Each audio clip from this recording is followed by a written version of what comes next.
បាទសូមគោរពជំរាបសួរទៅកាន់ពុកម៉ែបងប្អូនទាំងអស់គ្នាបាទថ្ងៃនេះដែរ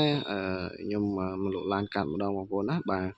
យើងទំរៀបចំរួច3គ្រឿងបាទយើងមានកាមេរ៉ាស្វាត់2គ្រឿងយើងមានហើមកាត់1គ្រឿងបាទប្រភេទកាត់ត្រង់បងប្អូនណាបាទបងប្អូនអាចមើលមកជុំសិនបានភាសាយើងរៀបចំរួចរាល់ហើយបងប្អូនបាទមានហ្គាសបាទមិនសិនតែជាអីមានមិនសិនប្រអប់លេខស្អាតឯកសារគ្រប់បងប្អូនណាបងប្អូនមានតម្រូវការយកទៅដឹកបាទអាចតតមកមើលផ្ទាល់បានបងប្អូនណាបាទសម្បកកង់នេះយើងដូរស្អាតបាទកង់ដឹកទាំងក្នុងឲ្យស្អាតបងប្អូនណាបាទនៅខាងក្នុងបងប្អូនស្រឡាញ់ចង់បានអាចតតមកមើលផ្ទាល់បានអញ្ចឹងណាបាទ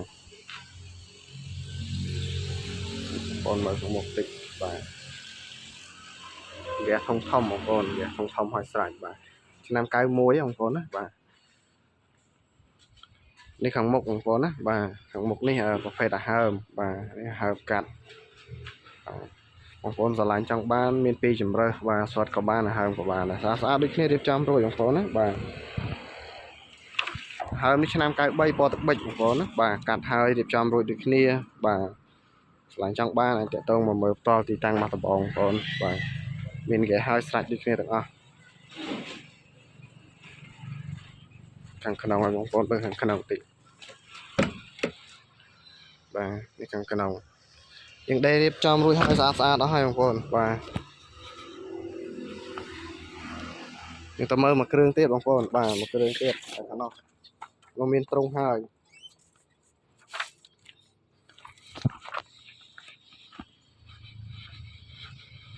លោកបងប្អូននៅខាងនោះបាទអានេះប្រភេទកន្លះតោនណាបងប្អូនណា500គីឡូនេះតម្លៃវា4000ជាងបងប្អូនបាទនេះបងប្អូនបាទមួយគ្រឿងនេះមានដបសាច់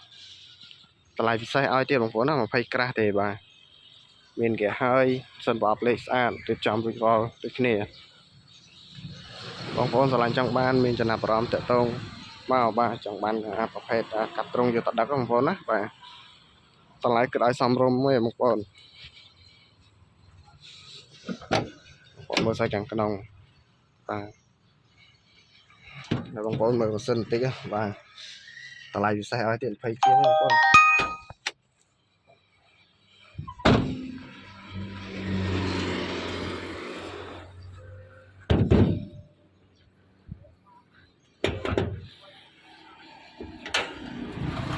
បងប្អូនបាទសិនបបលេខស្អាតបាទឯកសារគ្រប់ស្រឡាញ់ចង់បានតើតមកមើលផ្ទាល់បងប្អូនណាបាទទីតាំងវត្តត្បូង